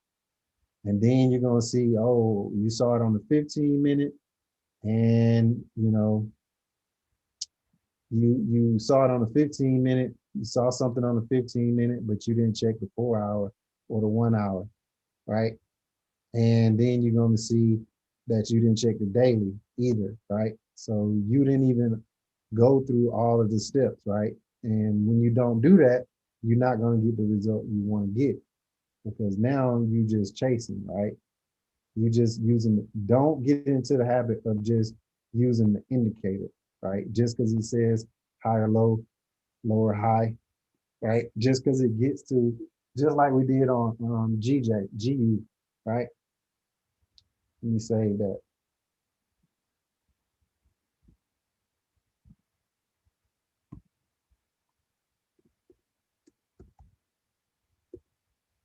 Hold on. Just save that right quick.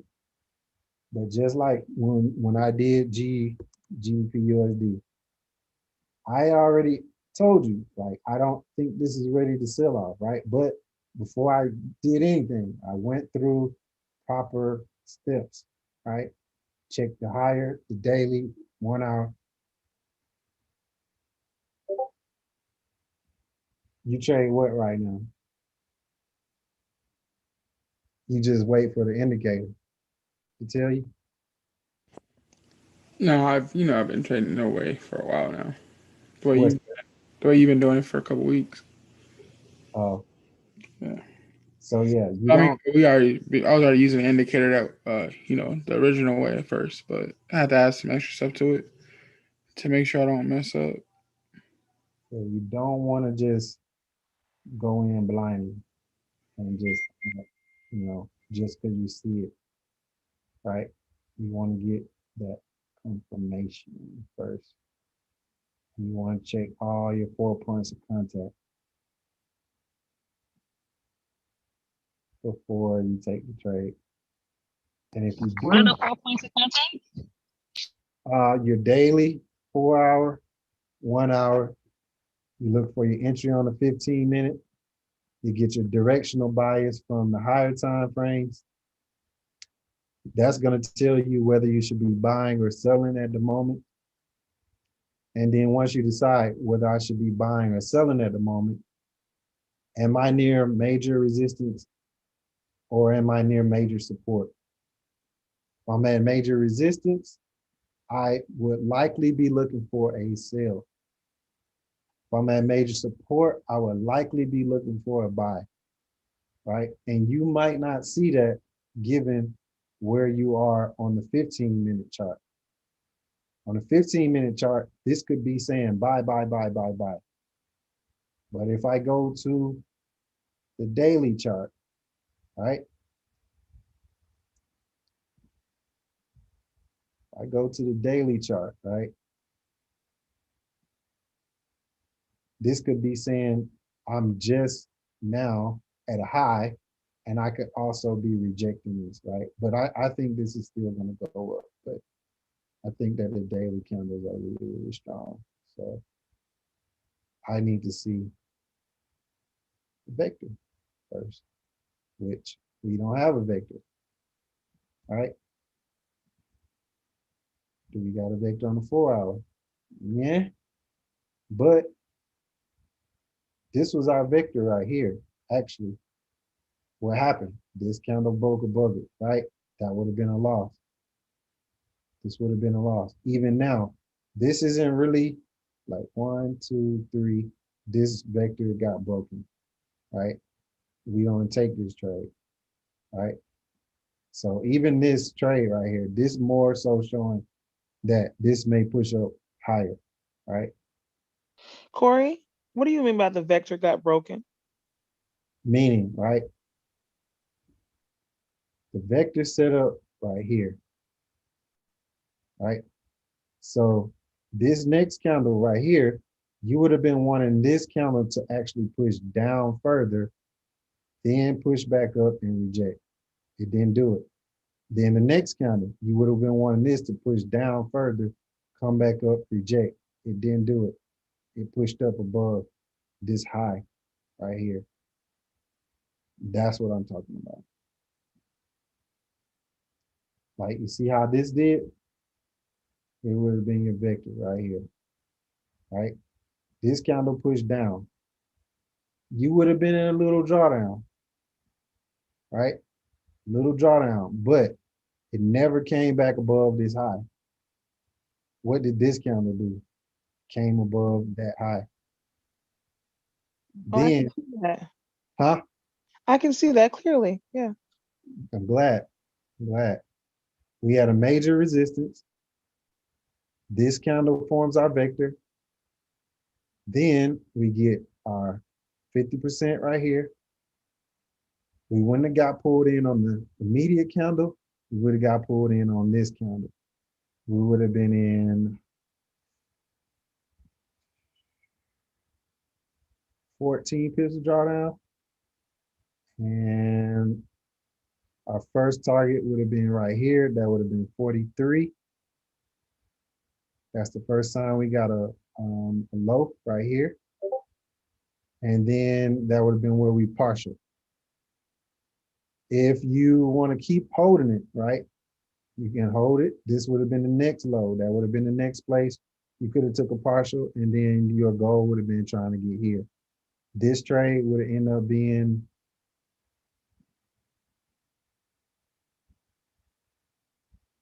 initial stop loss, 3-1. After price adjusted, you would have been looking at 4.5 to 1. All right, 4.5 to 1 on that. That's good. 4.3 to 1. Right, that's a good trade. At the first take profit, you would have been at almost 3-1 on the first take profit. The second one, you would have been right at 3.5 to 1, 3.6 to 1. And then if you held it all the way down with a partial, that's what you would have been at. Right? Here's your buy. You could even use this. 2, 3. That's your buy vector. We're at major support. Are we at support? What are we at right there?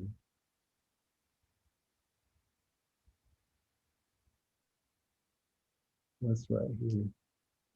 there's probably some support level on the higher time frame right there. Let's see.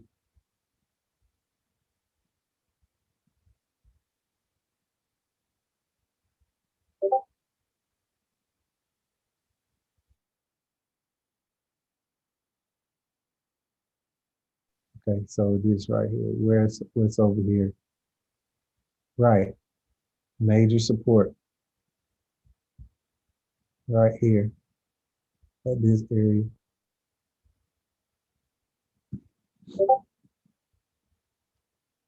Major support on the daily. So you would already had this zone, right? You know you near that, right? 4 hour, wick rejection, higher low, lower low.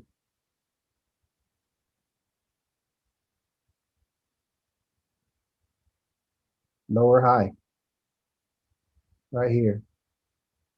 If you miss this, another lower high. I'm sorry, higher low, right here. Right here. So you got a 3, you got a 5, right here. 1, 2, 3, 4, 5. 4, 1, 2, 3. That would have been your vector. Or 1, 2, 3, 4. However you want to look at it, you got your vector set up right there for this buy. If you enter it in at the lowest point, right? You can use this one. Because it's on the hour, it's probably impulse on the candle on the hour. Here is 18 pips of drawdown. You would have been looking to target back up here. That's almost 3 to 1. If you want to take this high out, that's 3.9 to 1. If you want to break above this, you're gonna keep trading until you get to the next alert, which is this higher high. You would have been making it around here. This would have been 6 to 1. If you wait for the next candle and you use this entry right here, 50%, you can clean this entry up even better on the 1 hour. Over here, 50% right here. This would have been your entry right here. This was the swing high. This candle broke the swing high. This candle retraced 50%. Your entry would have gave you how many pips of drawdown? 7.3 pips of drawdown. Your first target you would have been looking at was these highs right here. That's still 8 to 1. If it broke above that, you're looking for this high to be signaled on the indicator. You don't get the high signals until you get over here, this area right there.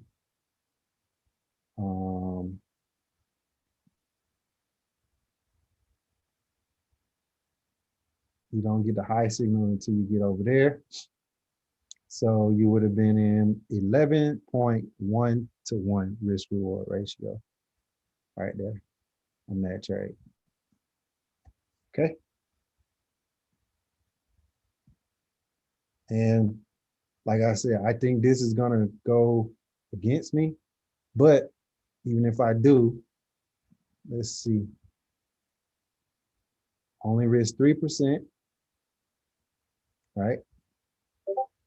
And if the account balance on the demo account is $8,385.51, right? If I lose this trade, I'm still sitting at $8,133.95. If I win this trade with the full lot size, this is $9,827.65. If you want to see what the numbers look like, it'll look like this. I would win $596.79, or I would lose $101.87 on that trade. Okay. I would be winning I would win 6.96%, and I would lose 1.19% on this trade. And my risk reward would be 5.86 on that trade. So even if I lose this. Hey, Corey, how do you get you see how it so clearly says stop loss, sell limit, take profit? How did you get that to come up like that? I'm using the little demo trade, paper trade tool inside of here. If you go here, you can go to see broker list. You add this paper trade, connect paper trade, and then it'll let you do it. But again, I would just test it because you gotta be sure you know how to use it. If you have a broker, you can actually trade on this account too, but you gotta have a broker that has it, that's available.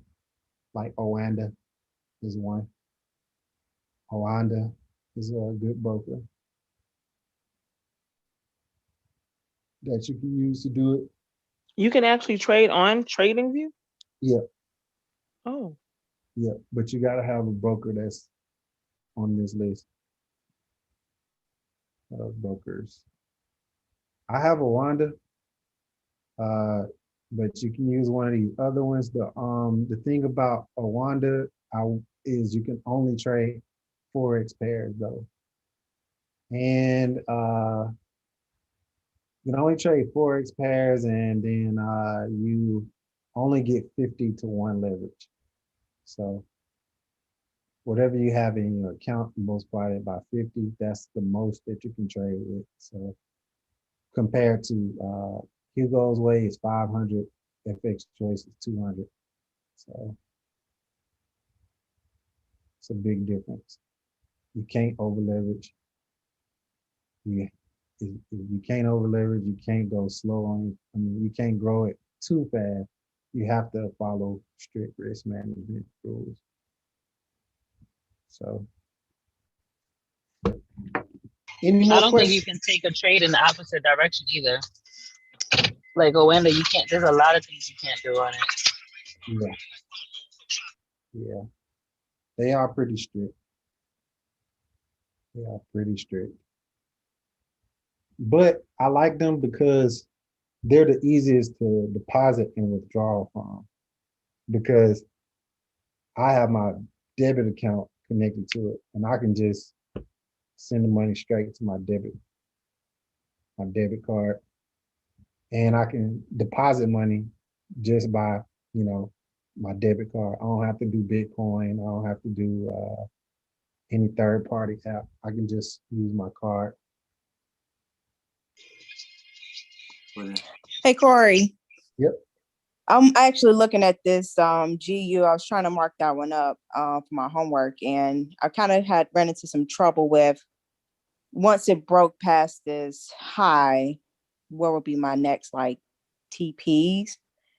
And when I'm looking at it's all the way back in 2018, will I use those as my next TPs? Just kind of looking at that zone in those areas. You in the buy? Yeah. Yeah, you would. You would come to the higher time frames. You would come to higher time frames. Yeah, this gonna be a fail probably.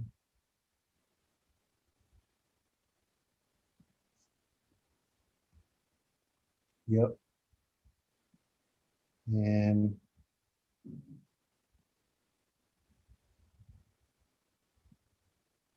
from where it is, I would probably use this wick or this body right here, this up candle body, or this down candle wick as a target. Okay.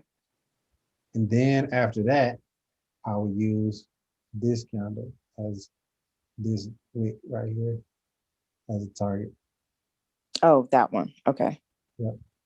And if depending on how big or how far that is, I might split it in half or something like that. Just if I can't find nothing on the 4 hour, because like now this the 4 hour, right? And this is around where that wick was. Maybe I use this wick right here, inside of here. 3, 9, 5, 12. Okay. That's a good number. It's a good whole number. 3, 9, 5, 12. Okay. So maybe I'll use this wick, then I'll use this wick, and then I'll use this wick right here. So this one, this one, this one. If it break above this, then I'm gonna use this body, and I'm gonna use this high. Wait, how do you know to switch between using the wick versus the body?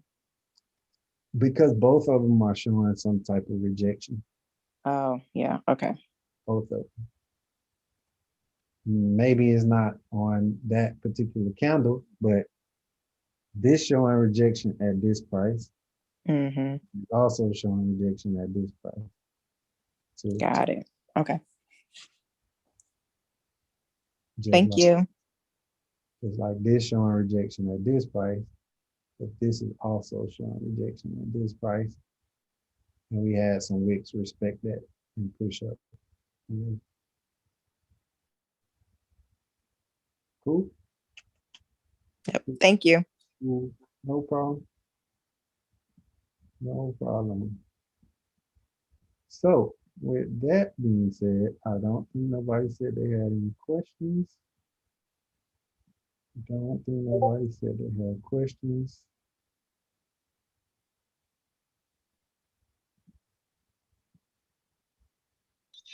Why can't we start doing this tomorrow? Because you don't know how to actually use it. You don't actually know how to use it. I just showed you how to use it. You haven't used it yourself in no kind of environment. So you don't know how you would react, right? You don't know how you would manage your trade. You don't know how you would find the entry, like for what your eyes might not see a vector the same way my eyes do. Just like I know that this is probably, huh? How we gonna know if we don't try? You do. You try it on the demo account until you get comfortable. Like demo it, or if you just gotta do it, use a small account with a with the smallest lot size you can get, just so you can see how to do it. You know, if you cool with blowing $100 account, then blow the $100 account and just use 0.01. You know, on all of the trades you take until you feel comfortable with this.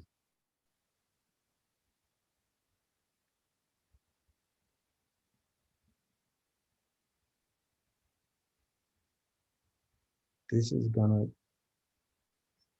is gonna fail, but I'm gonna leave it so you can just see like what and why what I would be looking for.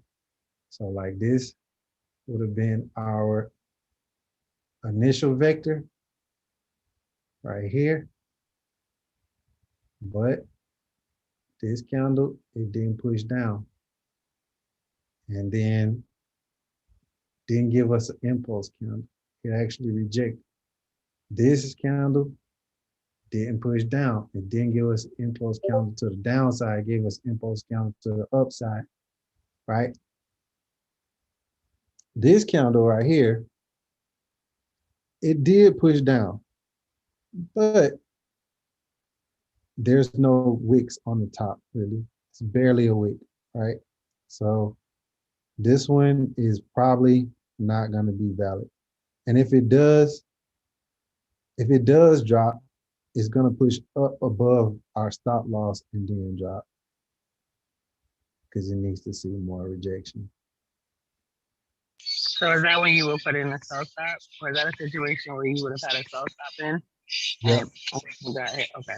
Yeah, I could just put a sell stop in right here and let it pull me in if it is going to drop. If not, I'll just take the buy on the break above my high. If it's going to break and close above. But this one, I would probably leave it alone. But just for giggles, I want to see.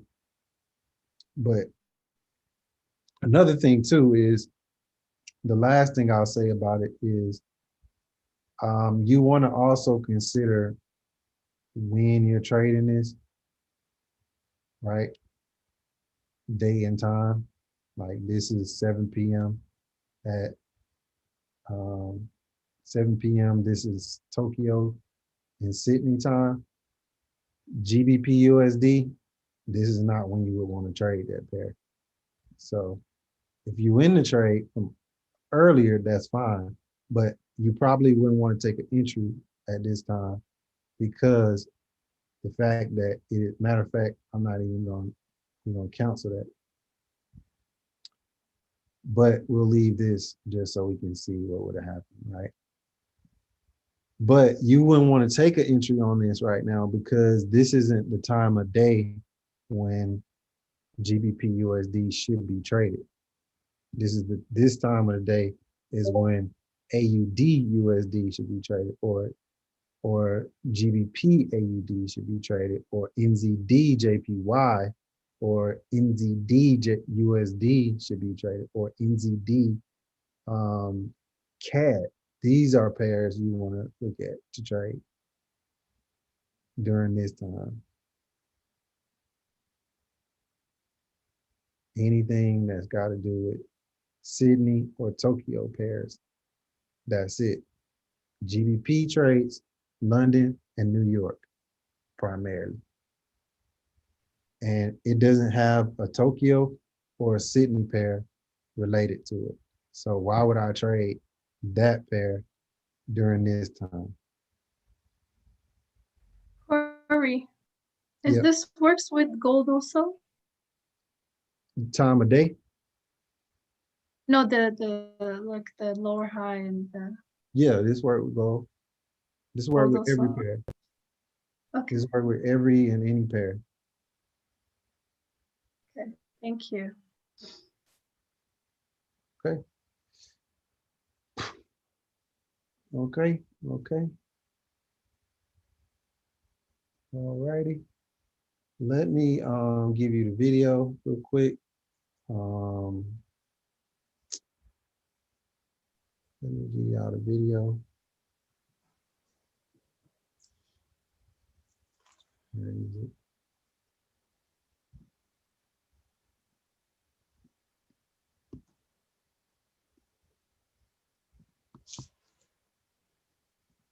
Okay, I'm gonna go ahead and stop streaming.